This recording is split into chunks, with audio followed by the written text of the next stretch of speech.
Hello, friends, and welcome once again to the Solo Promoter Podcast. This is episode number 111. Welcome to the Solo Promoter Podcast, the show that is one guy talking about tabletop pro wrestling and fighting games completely solo. This includes Phil Singer Games, Legends of Wrestling, Champions of the Galaxy, Go Fight Pow, and much more. Welcome to the show. I am the Solo Promoter. My name is Grant Bachoco. This is episode 111, as I mentioned before. It's great to have you here. We're trying something a little bit different this time. We are recording live video with the podcast so that when the podcast drops on YouTube, you will be able to watch a sort of video. This allows me to kind of show things off as we go through them. So if you want to check that out, you can visit that over at solopromoter.com. Before we get going, I want to send out a special thank you to all the Golden Circle channel members. These are the fine folks who support all the content over at solopromoter.com. If you would like to join the Golden Circle and become a channel member, head on over to solopromoter.com and click the join button. All right, as we get started here today, I want to talk about what's been going on in my tabletop world. First of all, I bought my tickets to the Phil Singer Games Perennial that is happening on February 1st. I am looking forward to it. I just got my tournament selections in last night, and I think you have to get them in by Thursday.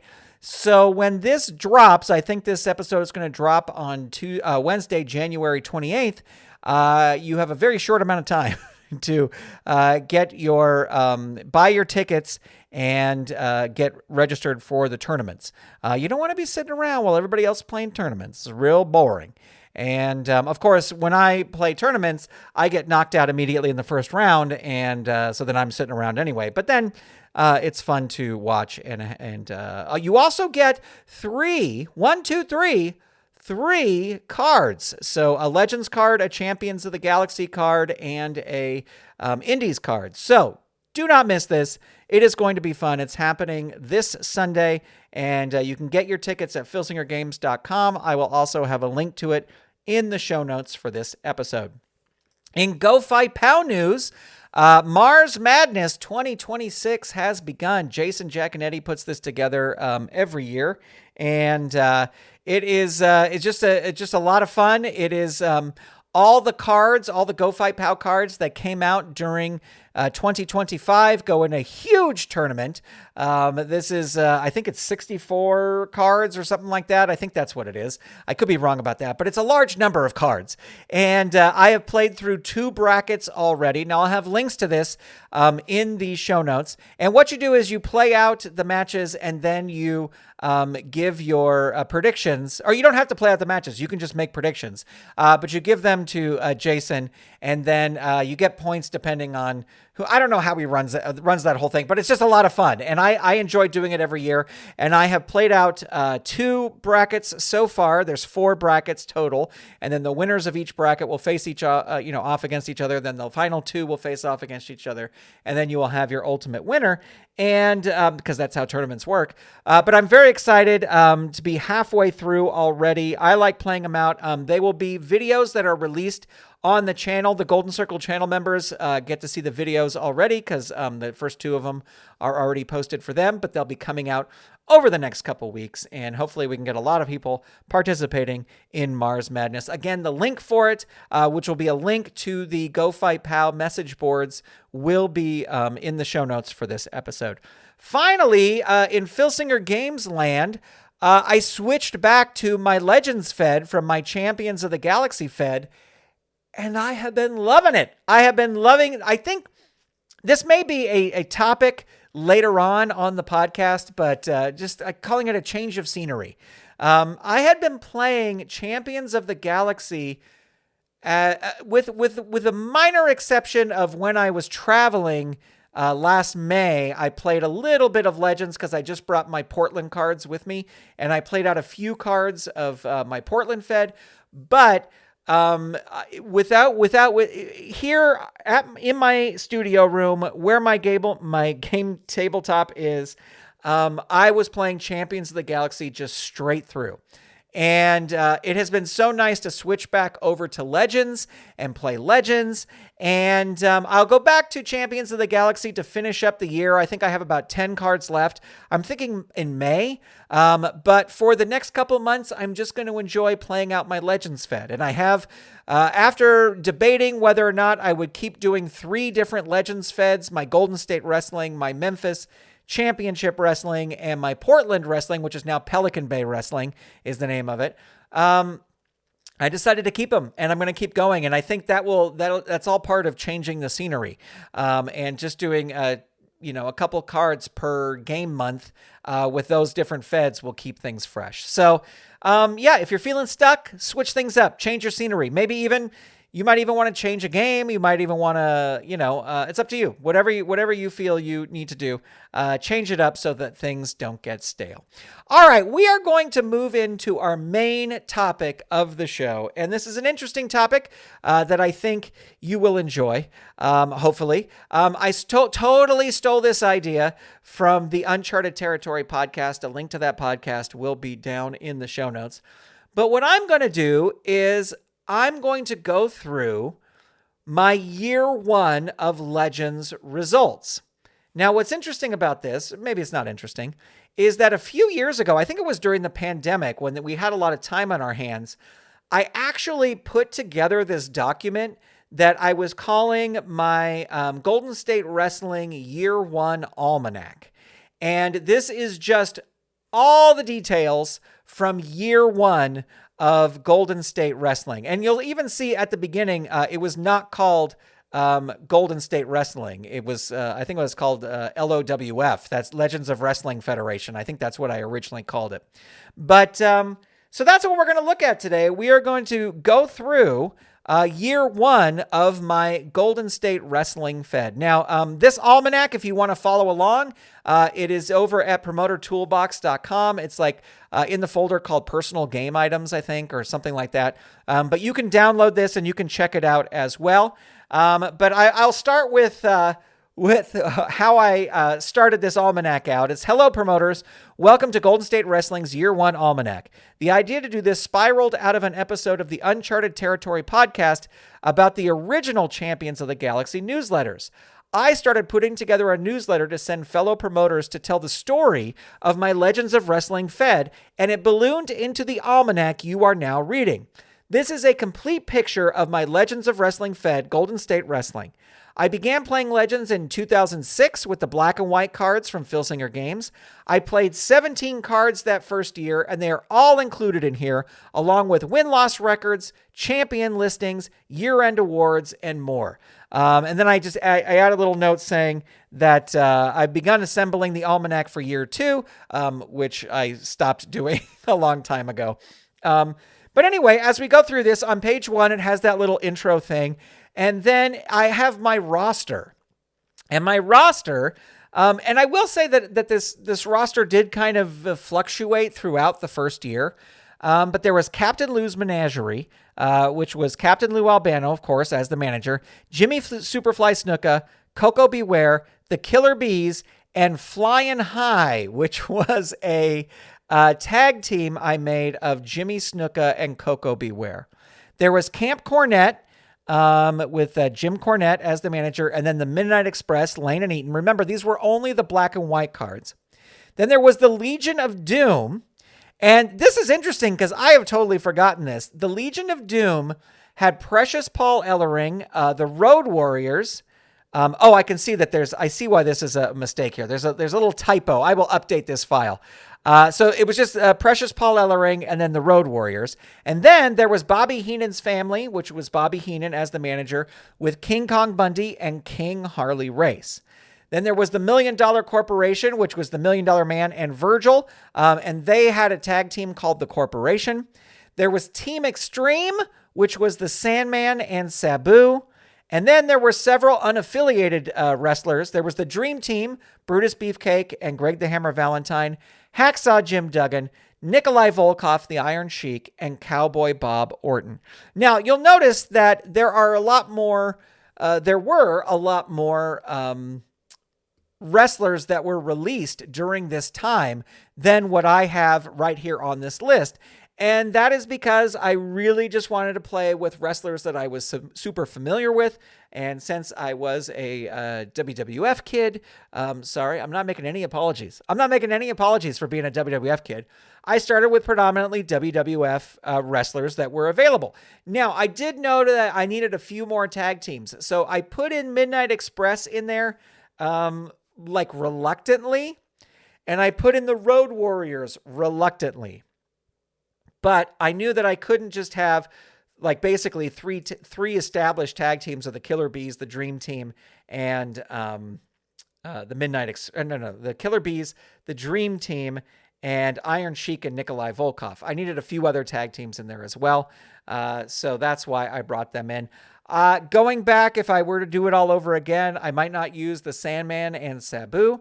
But they did factor into a pretty fun storyline that I don't know if it happened in year 1. It might have happened in year 2. Anyway, let's get into the results in the Almanac. I'm not going to go detail by detail about this. But I will talk about the first card. The first card was the King of the Ring. That's what I called it. It was a tournament to crown the first Golden State Wrestling champion, which now in my current Fed is called the Western States Heavyweight Champion. And I think it's actually just called the Western Heavyweight Champion. But anyway, I will go through this card. Jimmy Snuka defeated King Kong Bundy via DQ because of closed fist. King Harley Race defeated the Sandman with a pile driver. Ted DiBiase lost to the Iron Sheik, who was disqualified due to brawling. Nikolai Volkov and Greg Valentine brawled to a double disqualification. Jimmy Snuka in the semifinal round. Jimmy Snuka defeated King Harley Race via DQ after Harley Race ignored the ref. Ted DiBiase received a bye into the finals. And my first ever inaugural champion was Ted DiBiase. He defeated Jimmy Snuka via submission with the $1 Million Dream. So, and I even note this later on in my kind of notes at the end of the Almanac. Lots of DQs. I do not use the roll twice for DQ rules, but if it's something like this, if it's a tournament, I probably should have made them no disqualifications, no countouts. There must be a winner, but it certainly makes for an interesting story. And it also Ted DiBiase getting the bye, which he got a bye too, didn't he? In the WWF tournament. So it kind of sets up a story of the champion really didn't earn it, although he did put a trouncing and beat Jimmy Snuka pretty handily. Then the next card went into what has become a very, very regular thing, and that is the television tapings that I do at Golden State Studios in Burbank, California. Now, if you're watching the video for this, or if you're downloading and you're following along with the Almanac, you will see that there is a picture of a building with a big antenna on top of it. This is actually a building in Burbank, and I think it is like a Telemundo affiliate station or a Spanish station. But it's just this little studio with big antennas and big satellite dishes. And whenever I drive past it, it was not often, but semi-regularly, maybe once a month or twice a month or something like that, I always think that's where my wrestling show happens, is right there. So Monday Night Mayhem was my regular show. And what I started doing was just doing Monday night shows. So card number 2 was a Monday night show, which the main event was a non-title match between Ted DiBiase and the Sandman, which Ted DiBiase won via DQ. Card number 3 was Monday Night Mayhem, and the main event was Virgil defeating King Harley Race via sub with the Cobra Clutch. Pretty big thing. Pretty big thing there. Card number 4 was Monday Night Mayhem. This one, for some reason, I went to the Grand Olympic Auditorium. I wanted to start using arenas and venues around Los Angeles. And what happened here is, I guess I gotta talk about this, is back on card number 2, the Road Warriors fought the Iron Sheik and Nikolai Volkov. And the Iron Sheik and Nikolai Volkov lost because of the Doomsday device. And then there was some sort of injury that happened. I must have rolled on the feud table, but Hawk was injured. So what happened was Animal was just by himself. He wrestled the Iron Sheik and won via pinfall with a power slam on card number 3. And then at the opening of card number 4, he beat Nikolai Volkov with a power slam. So he got his revenge, but Hawk was not cleared to come back yet. So Animal started teaming up with Jimmy Snuka. And they actually, as you will see here, they had kind of a good little run. In the main event here, they beat the $1 Million Corporation when Snuka pinned Virgil. And I think what that came out of is Jimmy Snuka was mad at Ted DiBiase for winning the championship in their finals back on card 1 and was looking for a partner. And then Animal came out and answered the call for the partner. I'm pretty sure that's what happened there. And then we got card number 5, which was Monday Night Mayhem from San Diego Civic Center. We're really covering all of Southern California here. And it was the main event it's only 3 cards. I don't know what was going on in my life to only roll out 3 cards. That may have only been the amount of time I had that day to roll things out. But Jimmy Snuka and Animal defeated Nikolai Volkov and the Iron Sheik via countout. King Kong Bundy defeated Virgil via pin with the Avalanche. And in a non-title match, Ted DiBiase defeated Greg the Hammer Valentine via pinfall after an elbow off the top rope. Then we get to card number 6, which is a name I have maintained for most of the years. I think I'm on year 6 of my Legends of Wrestling Federation. And it was called the California Classic. And this took place at the Grand Olympic Auditorium. And this was a ranking gauntlet. Now, if you have been watching my stuff for a long time, you know that I have The Reckoning, which is something I started in Champions of the Galaxy. And it is a ranking gauntlet where you rank everybody by wins and losses. And then the 2 bottom guys fight each other. And then the winner fights the next highest ranked person, and then the next highest ranked person, all the way up to the champion up at the top.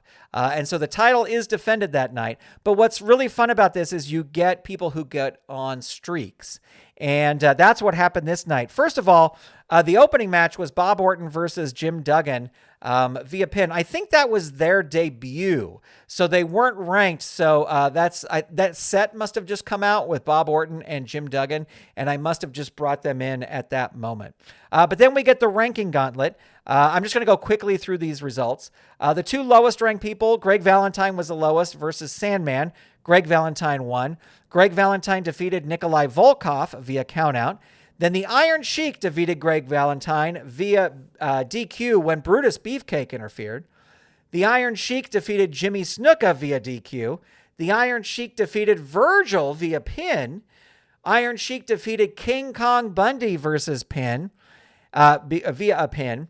And in the main event for the World Heavyweight Championship, the Iron Sheik defeated Ted DiBiase with a vertical suplex to become the new champion.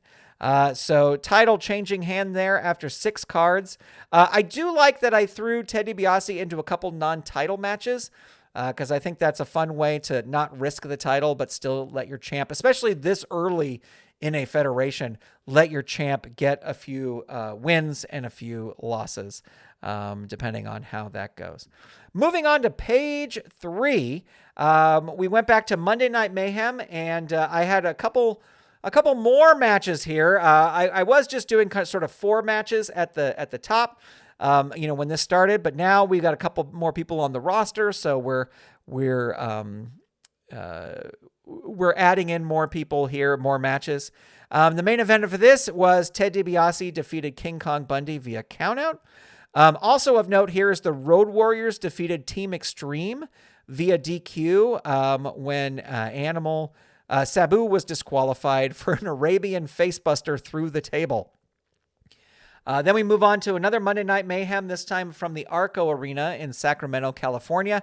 We had a bunch of special matches here. Nikolai Volkov defeated Coco Beware in a Texas death match. The dog collar match between Jim Duggan, where he defeated Virgil via pin. We had an elimination match with Road Warriors defeating Team Extreme. And then we had a steel cage match. King Kong Bundy defeated Ted DiBiase via escape after an avalanche. Yes, I play the escape rules. That's how I play it. Then our next card number 9, was WrestleMania 1 from the Oakland Coliseum in Oakland, California. I picked that because that's where I first saw wrestling for the very first time. I saw that live. Just the tidbits here.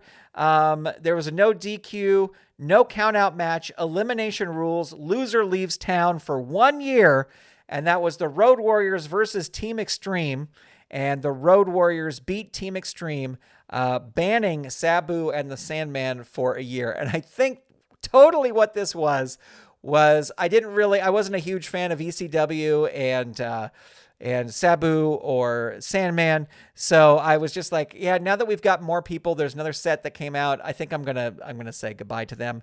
But I didn't fudge the results. Those are the results. And actually, the Road Warriors, I mean, I know who the Road Warriors are, but I just thought that they were too strong and too dominating. So I was fine putting both of these teams up in a year-long loser leaves town match.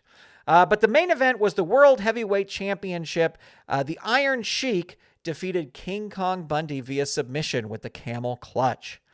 Then moving on to card number 10, which was another Monday Night Mayhem. Bob Orton defeated King Kong Bundy via pin. Here's what I will say about Bob Orton, and looking back through the prior results. In the early days, Bob Orton was really like one of the most dependable kind of workers. And the thing is, he would win a lot of matches. He would get up near the close where he could get a title shot, and then he just could never win the title. But looking back at all my results now, 5 years in of doing this, I mean, it's been more than 5 years because it's been 20 years since I started playing this. Looking back, he really has been a workhorse of the Federation, and it's just fun to look back at those results and see how involved he was. So then, the Monday Night Mayhem, Bob Orton beat King Kong Bundy via superplex. So imagine that, Bob Orton picking him up with a superplex. And then on card number 11, we have the debut of Bill Apter's Hot Seat, where he chatted with the World Heavyweight Champion, the Iron Sheik. The main event was a Falls Count Anywhere match between Nikolai Volkov and Jim Duggan. Nikolai Volkov won that via pinfall after a whip into the wall. All right, moving on to the fourth page here. We got card number 12, which was Civil War, a name I borrowed from my Champions of the Galaxy Fed. Took place at the Selland Arena in Fresno, California, and this was a tag team championship tournament. So, who would be the first Western tag team champions, or back then they were the World Tag Team Champions, because that's before I made my Feds smaller, which we'll get to in further almanacs. But the teams were Nikolai Volkov and the Iron Sheik. Iron Sheik is the champion, and they took on Flying High in the opening round. They beat him. The $1 Million Corporation beat the Midnight Express in the opening round. The Road Warriors defeated King Kong Bundy and King Harley Race. And the Killer Bees defeated the Dream Team in the opening round. Nikolai Volkov and the Iron Sheik defeated the $1 Million Corporation in the next round. The Road Warriors defeated the Killer Bees in the next round. And then for the World Tag Team Championship, the Nikolai Volkov and Iron Sheik defeated the Road Warriors when Sheik made Hawk submit to the camel clutch. So very early on, I had a double champion. The Iron Sheik was world champion and world tag team champions. And it's just because I didn't want to use more guys than I had. These days, I would probably not enter if someone was the world heavyweight champion, even if they had a tag team partner. I would not enter them into a title tournament. But I was young and in love, and that's what I was playing there. Card number 13 was Monday Night Mayhem from Golden State Studios in Burbank. Bill Apter's guest was King Harley Race and the Iron Sheik and Nikolai Volkov. Apparently the Road Warriors came out at some point there too. And then the main event was a tag team steel cage match, the Killer Bees versus the Midnight Express. And I am not seeing anything on the previous card that would make the Killer Bees go against the Midnight Express in a steel cage match. Maybe something happened in one of the earlier cards, but anyway, there you go. That's my booking was real fast and loose. Card number 14 was another Monday Night Mayhem. Cowboy Bob Orton was on Bill Apter's hot seat, and King Harley Race defeated Virgil via countout in the main event. And then we went to Survivor Series. So we're getting towards the end of the year. Survivor Series, we had a tag team survival match. The Midnight Express and the Dream Team defeated the Killer Bees and Flying High. And then we had a survival match. One team was Jim Duggan, King Kong Bundy, and King Harley Race. King Kong Bundy, King Harley Race, Bob Orton, Jim Duggan, King Kong Bundy, King Harley Race, and Bob Orton, I can read, versus the $1 Million Corporation and Nikolai Volkov and the Iron Sheik. So you had Jim Duggan teaming up with some unsavory characters. Bob Orton teaming, because Bob Orton was wrestling kind of as a face here too. Just sort of a no-nonsense, I guess sort of anti-hero type. But they teamed up with King Kong Bundy and King Harley Race, who are bad guys. They're with Bobby Heenan.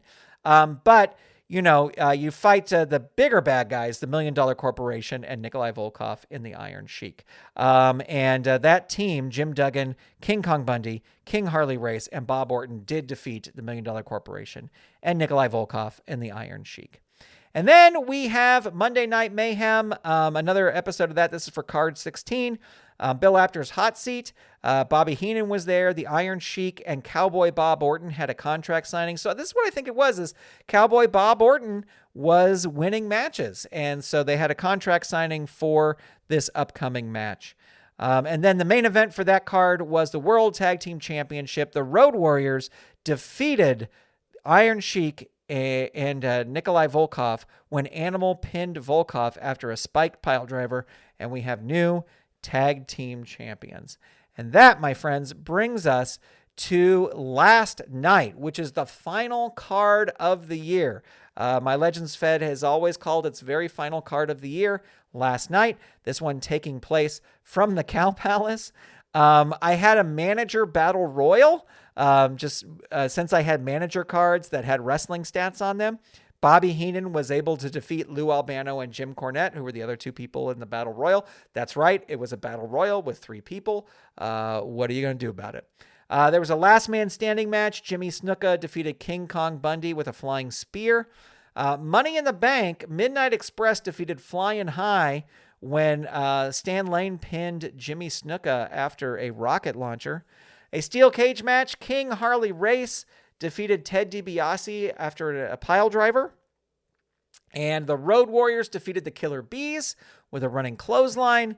And in the World Heavyweight Championship, the final match of the year, the Iron Sheik defeated Cowboy Bob Orton via sub with a Boston Crab. So that wraps up the card. That wraps up the final card of the year. I do have a note here on the last page of the Almanac that says, I wish I would have played one more card and had 18, because then card 9 was WrestleMania, and that's kind of halfway through the year. But I didn't. I just I got so excited because new sets were coming out, and I kind of had the Champions of the Galaxy mindset playing my Legends Fed that you couldn't bring new guys in until the end of the year. But now I just bring people in and make them leave whenever. So the next thing in the Almanac is I have my win-loss records for everybody who wrestled. At the top is the Iron Sheik, who has an 8-2 record. At the very bottom is Sandman, who has an 0-5 record. Tag teams, the Road Warriors have a 9-1 record, and Team Extreme have a 0-3 record. Yeah, not too worried about them as leaving. And then I start listing the injuries, suspensions, and banishments. That's a holdover from Champions of the Galaxy. Road Warrior Hawk was injured for 4 cards on card number 2. King Harley Race was injured for 8 cards on card number 3. And Team Extreme were banished for 1 year after losing to the Road Warriors. And moving on to the next page here. Just a couple pages left in this almanac, and I'm not going to go through through very detailed ways here. But we have title histories, and I like how I made this with the little thumbnails of the wrestlers who won the titles. It talks about it has their defenses. It has how long they were champions, towards the end of the year. So that was a little fun thing to put together. And then at the very end, we have the year-end awards. The match of the year was card number 1, King of the Ring, Ted DiBiase versus Jimmy Snuka. I will say I probably retconned these when I was doing this almanac. And I just thought, well, this was the card to crown the match to crown the first champion. So I'm going to say it. I wasn't doing star ratings here. As I get into star ratings, those will be added to the almanac, but there you go. Wrestler of the year, for sure, the Iron Sheik. He was tag team champion and world heavyweight champion and held both at the same time. Tag team of the year, the Road Warriors, just based on their records. And manager of the year, Paul Ellering, because he was the manager of champions this year. And then I just have some notes at the very end of the almanac. I don't know the exact date, but card 1 was played around June 24th, 2006. So many DQs on the first card. And as I said that before, I never used the roll twice for DQ thing. Road Warrior and Animal and Snuka teamed up because Hawk got injured. They were a fun team. Probably should have explored them more, but looking back on it, I'm glad I didn't because I like more established teams. But that's in a pinch. That's fun. And so this is my big mistake looking back over through my results. Harley Race was the number 1 contender, got injured by DiBiase and Virgil for 8 cards, and then he came back and he never pressed the issue. He just went on wrestling, doing other things. And I think he was gone for so long, I completely forgot about it. I wish I would have played that out, had him come back and really go after DiBiase. And as I said, the final thing here is I said I should have played one more card. But there you go. And the very last thing in the almanac is a scan of the paper of the first card, the tournament that I ran. And this is card number 1 to decide the heavyweight championship. And back in those days, I didn't write my results out in a big hardcover book or in a journal or anything like that. I would print out an individual sheet of paper each time and then just write the results on there.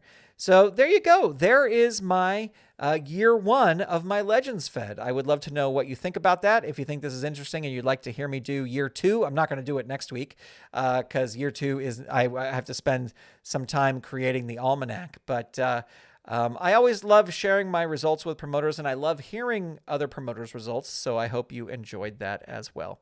That's going to do it for this episode. If you have a topic you'd like the show to cover, you can leave it in the comments. Make sure to subscribe or follow wherever you are listening to this. If you have a topic, which I already said, you can check out my personal feds. You can see the whole history of my Legends of Wrestling Fed at lowpromoter.com, or you can check out gwfpromoter.com for my Champions of the Galaxy Fed. Big thank you again to all the Golden Circle channel members. The theme song is American Guy by Throwing Toasters, used by permission and available on Apple Music, Spotify, and anywhere else you get your music. This podcast is not affiliated in any way with any gaming company or their subsidiaries. It's purely for entertainment purposes. This episode is copyright 2026 Saturday Morning Media, Grant Pachoco, executive producer, all rights reserved. www.saturdaymorningmedia.com.